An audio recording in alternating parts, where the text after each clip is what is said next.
आजदेखि हामी भगवान श्रीकृष्णको जीवन चरित्रको सबैभन्दा महत्त्वपूर्ण अङ्ग भागवत गीताको वाचन सुरु गर्दैछौँ।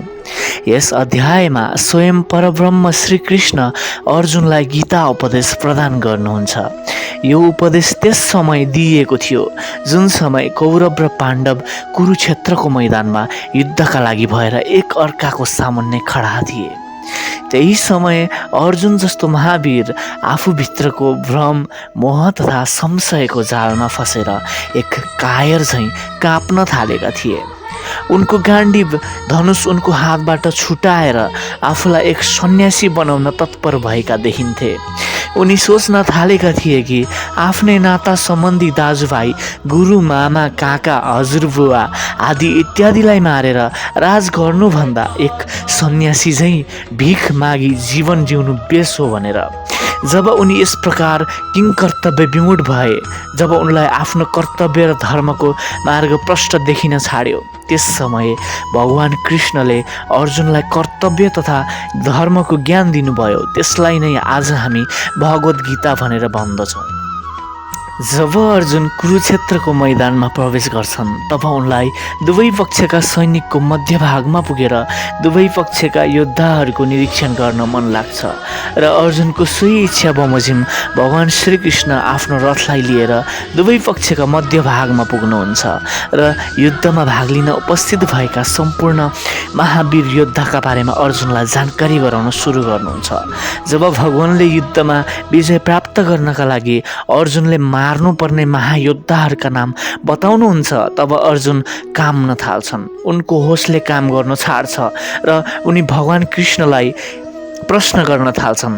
अर्जुन भन्छन्, भीष्म पितामह, गुरु द्रोणाचार्य, कृपाचार्य यी सबको हत्या गर्नुपर्ने हुन्छ मैले?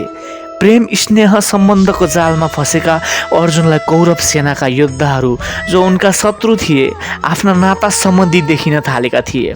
यही कमजोरीले गर्दा उनले आत्मविश्वास गुमाउन पुगे। नाता सम्बन्धको भावनामा रुमल लिएर उनी आफ्नो बाल्यकाल सम्झन थालेका थिए, जति बेला उनी आफ्ना पितामह तथा गुरुसँग शिक्षा लिन्थे। श्रीकृष्ण अर्जुनलाई सम्झाउनुहुन्छ, अर्जुन, यो समय सोचेर बस्ने होइन, युद्ध लड्ने हो। तिम्रो धनुषको टङ्कार सुन्नका लागि न केवल यो युद्धभूमि, आकाशमा देवता पनि प्रतीक्षा गरिरहेका छन्। तिम्रो पिता श्री स्वयं इन्द्रदेव स्वर्गबाट हेर्दै हुनुहुन्छ कि कहिले मेरो सन्तानले सम्पूर्ण शत्रुको संहार गर्नेछ भनेर, कति वीरताका साथ युद्ध गर्छ भनेर। तर श्रीकृष्णका यी कुराले अर्जुनलाई केही असर गर्दैन। उनी त आफ्नो हातबाट हुन लागेको नरसंहारको कल्पनामै डुबिरहेका हुन्छन्। अर्जुन भन्छन्, हे कृष्ण, म यी सबको हत्या कुनै हालतमा पनि गर्न सक्दिनँ। मेरो मन त उक्त दृश्यको कल्पनाबाट नै काँपिरहेको छ। आफ्नै नाता सम्बन्धीको हत्या गरेर आफ्नो हात खुनले रङ्गाउन चाहदिनँ म। अर्जुन भन्छन्, कृष्ण, म आफ्नै आफन्त नातेदारहरूको कसरी हत्या गर्न सक्छु? गुरु त एक शिष्यको लागि पिता र भगवानको रूप हुन्छ। तब म त्यस नाताको कसरी अपमान गर्न सक्छु? जुन गुरुदेवले मलाई धनुर्विद्या दिनुभयो, तीर चलाउन सिकाउनु भयो, उनैले दिएको धनुर्विद्याको दुरुपयोग गर्दै उनैको शरीरमाथि तीरको वर्षा कसरी गर्न सक्छु म? उनैको छाती तीरले छेडौँ? म यति धेरै पापिष्ट तथा अमानवीय सोच भएको व्यक्ति कदापि होइन, कदापि होइन। अनि पितामह उहाँ आदरणीय मात्र नभएर पूजनीय पनि हुनुहुन्छ। यति पूजनीय कि म उहाँको अघि ठाडो नजर गरेर हेर्न पनि सक्दिनँ, जसको अगाडि म नजर पनि उठाउन सक्दिनँ। उनको सामुन्ने हतियार कसरी उठाउँ? कृष्ण, जब म बाल्यकालमा हिँड्नसम्म सक्दिनँ थिएँ, त्यस समय स्वयं पितामहले मेरो हात समाएर जीवन पथमा एक एक पाइला चाल्न सिकाउनु भएको थियो। जुन पितामहको हृदयबाट मेरो लागि प्रेम तथा स्नेह सदैव बग्दै आएको छ, त्यस पितामहको हृदयमा तरबार रोपेर खुनको नदी कसरी बगाउन सक्छु? म कुनै राक्षस या असुर होइन जो आफ्नै इष्टमित्रको रगतले नुहाओस्। यो घृणित कार्य मबाट कदापि हुन सक्दैन। भगवान कृष्ण भन्नुहुन्छ, वाह अर्जुन, वाह, लाग्दैछ उर्वशीको श्रापको प्रभाव तिमीमा अझै पनि छ। तिमी अझै पनि नपुंसक झै कुरा गर्दैछौ। तिमी युद्धभूमिको बिचमा उभिएर जुन भाषा बोल्दैछौ त्यो कुनै योद्धाको भाषा होइन। आज जसलाई आफ्नो भन्दा भन्दै तिम्रो मुख थाकेनन्, जसको लागि तिम्रो मनमा प्रेम स्नेह तथा आदरको गङ्गा बगिरहेको छ, याद गर यिनीहरू तिनै हुन् जो 13 वर्ष पहिले विद्युत सभामा तिम्रो पत्नी द्रौपदी निर्वस्त्र भइरहेको तमासा चुपचाप हेरिरहेका थिए। कसैले मुखसम्म खोलेका थिएनन्। यीमध्ये कोही एकले पनि त्यस समय रक्षार्थ हात उठाएका थिएनन् र त्यही हात आज तिम्रो हत्याको लागि उठेको छ। यी सबको हातमा तिम्रो तथा सबै पाण्डवको हत्याको लागि शस्त्र तथा हतियार सुसज्जित छन्। के यिनै तिम्रा आफन्तहरू हुन् त, जसको लागि तिमी प्रेम तथा आदरका कुराहरू गरिरहेका छौ? हे अर्जुन, तिमी यस समय कुनै विवाह मण्डपमा छैनौ, तिमी त युद्धभूमिमा उभिएका छौ र जसलाई तिमी आफ्नो सम्झिरहेका छौ उनीहरू तिम्रो स्वागत सत्कार गर्न आएका होइनन्।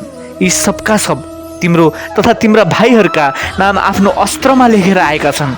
हेर उनीहरूलाई, यिनका आँखामा तिम्रा पाण्डवहरूका मृत्युको दृश्य हेर्ने तृष्णा बढिरहेको छ र यो तडप अनि प्यास केवल पाण्डवहरूको रगतबाट मात्र बुझ्नेवाला छ। हेर उनीहरूलाई, हेर उनीहरूका तीखा बाण तिमीहरू सबलाई आफ्नो निशाना बनाउन उत्सुक छन्। यदि यिनीहरू तिम्रा आफ्ना हुन् भने हेर यता, यिनीहरू चाहिँ को हुन् त? पराया हुन्, शत्रु हुन्, जसलाई तिमी कौरवको निर्दयी शस्त्रका लागि छोडिदिन चाहन्छौ। यी त तिम्रा आफ्ना हुन् जो तिम्रो जीवन तथा मृत्युमा साथ छन्, जो तिम्रो काँधमा काँध मिलाएर तिम्रो हितको लागि तिम्रो साथमा युद्ध गर्न आएका छन्। हे अर्जुन, यो समय यी सबै तिम्रो गाण्डीवको टङ्कार सुन्नका लागि उत्सुक छन्। यस युद्धभूमिको मध्यरेखामा उभिएर तिम्रो दृष्टिमा मोहको पर्दा परेको छ। यी सबै जसलाई तिमी आफन्त भनिरहेका छौ, यी सबै एउटा कुरा निश्चित रूपले जान्दछन् कि यस युद्धमा जित्ने हो भने तिम्रो यानि अर्जुनको वध अनिवार्य छ भनेर। तिमीलाई आफ्नो सम्झेर मार्न चाहँदैनौ। यदि तिमी यिनीहरूलाई मारेनौ भने अवश्य पनि यिनले तिम्रो हत्या गर्नेछन्। अर्जुन भन्छन्, ए मधुसूदन, यदि उनीहरू मलाई मार्न चाहन्छन् भने मारुन्, मलाई यसको कुनै पनि चिन्ता छैन। तर म आफ्नाहरूलाई मारेर पाप कसरी गर्न सक्छु? यदि उनीहरू लोभले भ्रष्टचित्त भएर आफ्नै कुलको नाशबाट हुनेवाला दोष तथा पापहरू देख्न सक्दैनन् भने के भयो? हामी त यस युद्धको फलस्वरूप उत्पन्न हुने नाश तथा दोषहरू देख्न सक्छौँ, त्यसको विचार गर्न सक्छौँ। हे केशव, तिमी त जान्दछौ कि कुल धर्म नाश हुनाले सनातन कुल धर्मको नाश हुन्छ र धर्मको नाश हुनाले सम्पूर्ण कुलमा पाप यसरी फैलन्छ जसरी कुनै प्राणघातक रोग मानिसको शरीरमा फैलन्छ र उक्त फैलिएको पापका कारण त्यस कुलका स्त्रीहरू दूषित हुन्छन् तथा दूषित स्त्रीहरू हुनका कारण वर्णशङ्कर सन्तानले जन्म लिन्छन् र वर्णशङ्कर सन्तानका पापका कारण सारा कुल नर्कको अधिकारी बन्दछ। त्यति मात्र नभएर त्यस कुलका पितृहरूले अधोगति प्राप्त गर्दछन्। यी सबै बुझेर पनि म युद्ध गरौँ, यो कसरी सम्भव छ? म कुलघाती हुनुको पाप स्वयं कसरी गरौँ? यसैले म युद्ध गर्न सक्दिनँ, कुनै हालतमा पनि सक्दिनँ। बरु म भिख मागेर खान सकौँला, तर युद्ध गर्न सक्ने छैन। प्रभु भन्नुहुन्छ, वाह अर्जुन, कति सुन्दर विचार तिम्रो। म युद्ध गर्दिनँ, बरु म भिख मागेर खान्छु। हे अर्जुन, यस्तो कुरा कुनै वीरले होइन, कोही कायरले मात्र गर्न सक्छ। के तिमी आफ्नो कायरताको प्रदर्शन गर्न युद्धभूमिमा आएका थियौ? के यसकै लागि तिमीले भगवान शिवबाट पाशुपतास्त्र पाउन तपस्या गरेका थियौ? वर्षौं घोर तपस्या गरेर अनेकन दिव्यास्त्र यसैको लागि पाएका थियौ? के तिमीले आफ्नी माता कुन्तीको अन्तिम सन्देश याद छैन कि जब मेरो सामु आउँछौ विजय भएर मात्र आउनु, आफ्नो निधारमा कौरवहरूको रगतले विजय तिलक लगाएर मात्र आउनु। ए अर्जुन, याद गर, आफ्नी माताको त्यस वचनलाई निभाउने जिम्मेवारी केवल तिमीमाथि छ। त्यसैले आफ्नो हृदयको तुच्छ दुर्बलता त्यागेर एक क्षत्रिय झैँ युद्ध गर, किनकि क्षत्रियको धर्म हो युद्ध गर्नु। ए मधुसूदन, मलाई पनि थाहा छ कि म एक क्षत्रिय हुँ, युद्ध गर्नु मेरो धर्म हो। तर यस युद्धभूमिमा युद्ध अभिलाषी यी स्वजन समूहलाई देखेर मेरो शरीर अचेत भइरहेको छ, मेरो आत्मा काँपिरहेको छ, मेरो गला सुकिरहेको छ। ए मधुसूदन, परस्पर विरोधी विचारहरूको आक्रमणबाट मेरो बुद्धि भ्रमित भइरहेको छ। यस दुविधाको कारण मलाई मेरो मार्ग स्पष्ट देखाइदिइरहेको छैन। हे कृष्ण, तिमी मेरो गुरु हौ, भगवान हौ, म तिम्रो शरणमा आएको छु। अब तिमी नै मेरो मार्गदर्शन गर, मलाई बाटो देखाऊ, के उचित हो र के